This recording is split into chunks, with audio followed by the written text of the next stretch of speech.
Doctor बीना कौशिक, इतिहास विभाग, SPC राजकीय महाविद्यालय अजमेर। आज का मेरा टॉपिक है अलाउद्दीन खिलजी की विजय नीति।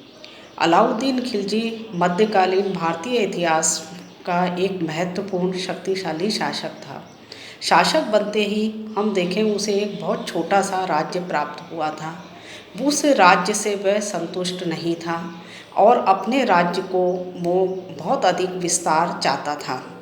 इस कारण से उसने प्रारंभ में उत्तर और दक्षिण भारत की विजय का महत्वपूर्ण प्रयास किया, लेकिन दोनों ही उत्तर और दक्षिण भारत की विजय के संबंध में उसकी नीतियाँ अलग अलग रही हैं। उत्तर भारत के राज्यों के प्रति उसकी नीति थी कि इन सभी राज्यों को जीता जाए और उन्हें अपने साम्राज्य में सम्मिलित कर लिया जाए। दक्षिण भारत के प्रति उसकी नीति थी कि दक्षिण भारत के राज्यों को विजय किया जाए, लेकिन उनसे वार्षिक कर वसूल करके वापस उन्हीं राजाओं को लौटा दिया जाए, जिससे कि दक्षिण भारत से निरंतर धन की प्राप्ति हो सके और उसका नियंत्रण वहाँ स्थापित हो सके, परंतु वो राज्य साम्राज्य में पूरी तरह से सम्मिलित ना हो सके। तो उत्तर और दक्षिण भारत के प्रति अलाउद्दीन की इस प्रकार विजय नीति में जो परिवर्तन हम देखते हैं वो उसकी कुशलता का एक प्रमाण है कि जिसने भी दक्षिण भारत की विजयों को या दक्षिण भारत के राज्यों को अपने साम्राज्य में सम्मिलित किया पूरी तरह से वो असफल रहे, और जिन्होंने केवल दक्षिण भारत से वार्षिक कर वसूल किया और उन पर नियंत्रण रखा वो सफल रहे। तो अलाउद्दीन की विजय नीति के अंतर्गत भी हम देखें कि दक्षिण के प्रति उसकी जो नीति थी, इस कारण से उसकी पूर्ण विजय नीतियाँ सफल रहीं। अलाउद्दीन के समय में उत्तर और दक्षिण भारत की विजयों में उसके कई प्रमुख सेनापति थे जो कि उसकी विजयों में योगदान दिया। उनमें सबसे प्रमुख था उलुग खां, जिसने कि रणथंभौर और चित्तौड़ की विजय में उसमें योगदान दिया। नुसरत खां, जो कि रणथंभौर की विजय में उसका सहयोगी रहा। मलिक काफूर ने दक्षिण विजय में उसका सहयोगी रहा।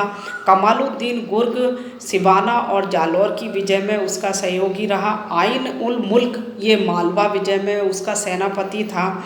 जफर खां और अल्प खां ये मंगोल आक्रमण के समय में अलाउद्दीन के सेनापति थे।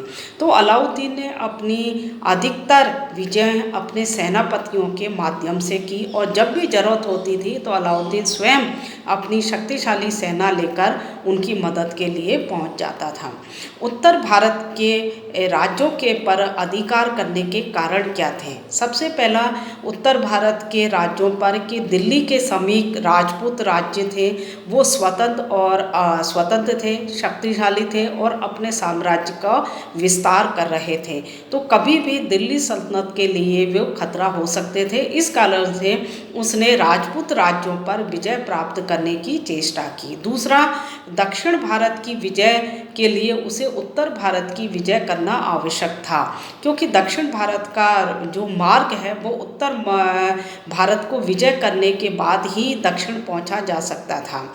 इसके अतिरिक्त उत्तर भारत के जो व्यापारिक मार्ग थे, बंगाल की खाड़ी से होने वाला व्यापार, अरब सागर और गुजरात से होने वाला व्यापार, वो जभी सुरक्षित था जबकि उत्तर भारत की विजय की जाए।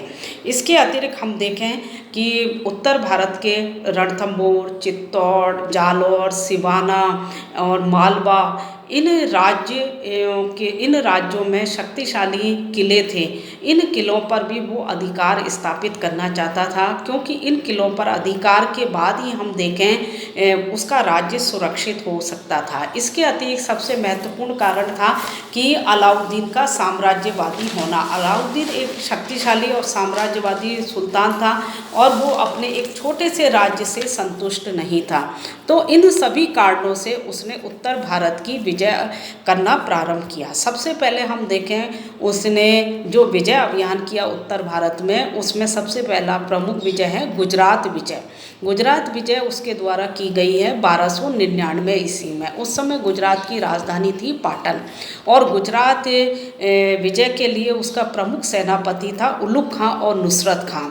तो गुजरात का शासक करण था, जब आक्रमण किया गया तो वो पराजित हुआ और अपनी पुत्री देवल देवी के साथ वो देवगिरी के शासक रामचंद्र के यहाँ उसने शरण ली और अलाउद्दीन की गुजरात पर पूर्ण विजय हुई और वहाँ पर उसे अपार धन संपत्ति मिली और नुसरत खां के रूप में उसे एक हिंदू युवक मिला जिसको कि 1000 दिनारी में उसने खरीदा था। बाद में यही युवक मलिक काफूर के नाम से प्रसिद्ध हुआ। तो गुजरात की विजय उसके द्वारा आसान रूप से की गई। धन्यवाद।